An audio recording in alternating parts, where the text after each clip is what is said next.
My question is, ilang motorsiklo ang nakadisplay sa labas? Lapit dito. Ilang motorsiklo? At ano-ano ang plate number ng mga motorsiklo nyo? Dapat po inaalam natin ang mga HPG dyan. Ano lang, malaking magdala. Ito siya maalala sa plate number niya. Dali, ay, bubatok ka. Dali. Sige, kahit dalawa lang. Okay, ito may sagot. Utala yung panigurado. Pila ang motor nga dito? 8. 8. Okay. Ano ang mga plate number nila? Magsisimula tayo saan? Wala din. Wala plate number. May ikaw ba ang tag-iyas ang isang motor dito? Sure ka? Walang plate number? Niloloko niyo ako para wala na ng tanong. Wala. Wala dahil it's for display. Palakpakan naman natin. Congratulations! See, another question. Ito. Saan nagkakilala ang ating newly wedded couple? Saan?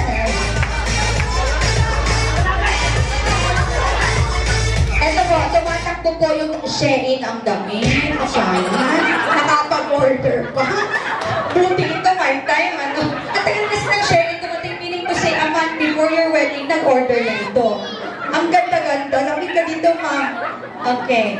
Bakit ka namumula? Pangkandidata, ano? Parang ilalaban ko to sa, butihan ng SK.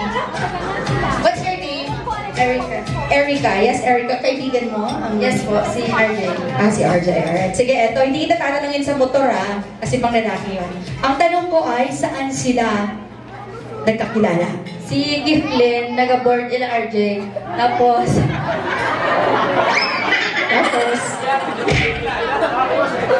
si Papa niya, ipagkilala ni... Sino nagpakilala? Ipagkilala ni Papa niya.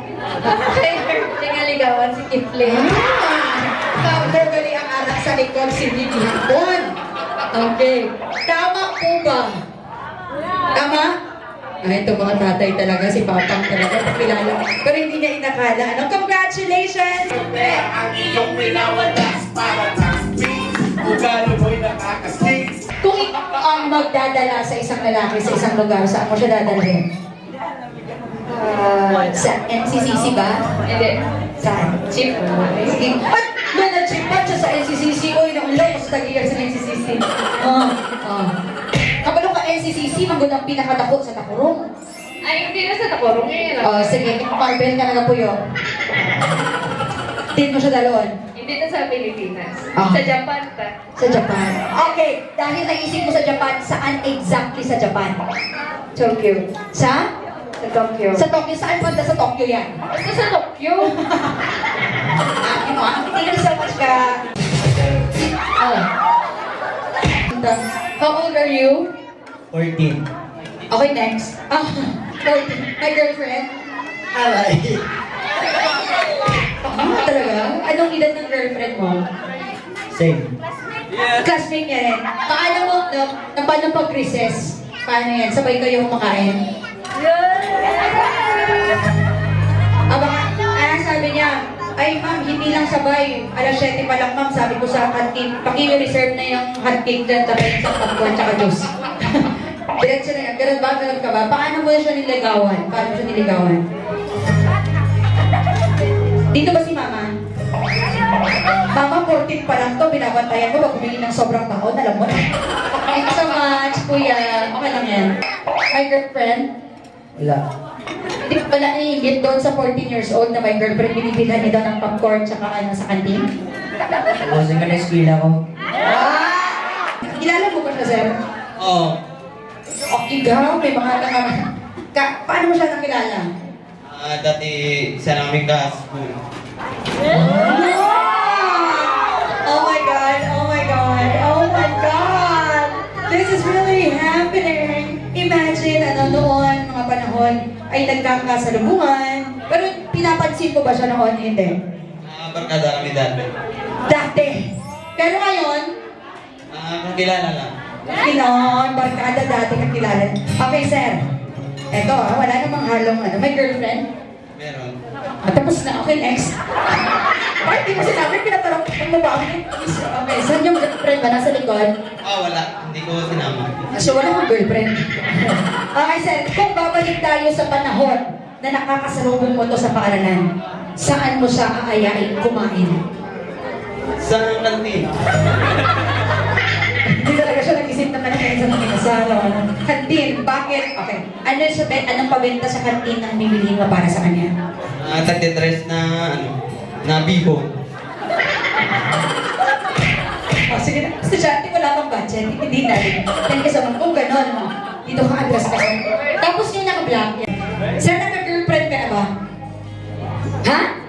Wala pa? Ever since? Parang ayoko maniwala. Ano, magsabi ka na totoo, kaka-break lang? Wala, Gel. Ayaw sige. Dahil wala ka pang girlfriend o never, kung ibibigyan ka namin ng pagkakataong ma-date ang isang napakagandang 22-year-old na may magandang kutis na kayang lumundag ng mataas kanina. Lumampat siya eh. Diin mo ina siya dalawang. Bang pala, si RJ nga. RJ ba yan? Ay sila RJ. Okay. Diin mo siya dalawang sa? Sa library. Yeah! Library? Kaya nakantin sa buong library, yung patinin mo. Maano ka mo sa library, kaya hindi mo pwede mag... Okay? Na-study mo. Sige, ito na yung scene, nagkakasalubong kayo sa labas. Ayan, yan, malapit na siya, sir. Sasabihin mo sa kanya, ang pangalan mo, ma'am? Rhea, sorry ma'am, Rhea, ngayon nakita tinanong, ma'am. Rhea, pwede ba kita maaya sa... Sige, sabihin mo, sir. Go. Rhea, ikaw kasi kapag kikilala sa kanya. Rhea. Sige go. Rhea. Can I get the number of your shoes? Library, tapos number of your shoes. Okay, eto ha. All boys, dito kayo sa harapan. Okay. Dito kayo. Lapit tayo dito. Sino ang iyong pipiliin? 1, 2, 3, 4, 5, 6. Isigaw niyo ang numero. Tingnan mo, gaano sila ka-traidor. 6 daw. Okay, lalapit na kayo kay Rhea. Okay, Miss Rhea, pinipili kong numero. Congratulations, number 7! Ay, dati kayong magsyota, ngunit naghiwalay. Ngayon, nagkita kayo ulit at dapat magsusorry, Rhea. Ay, pinagsasihan ko na. Ngayon, ikaw naman tatanggap ka, huwag kang ikeme, ha? Sige. Eto, lights, camera, action. English ba? English ah. Library.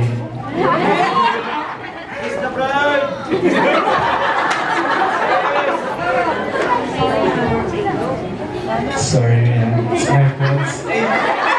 It's your fault.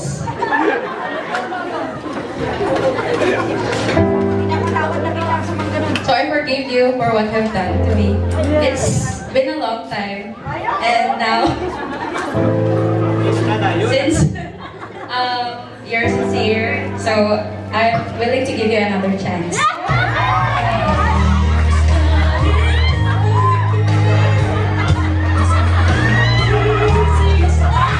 Looks like we made it. Look how far we've. Nag-high lang siya, ikaw nagbigay agad ng second chance, wala pa gani. Okay, covers, sige, sasabihin mo. Loud, Rhea.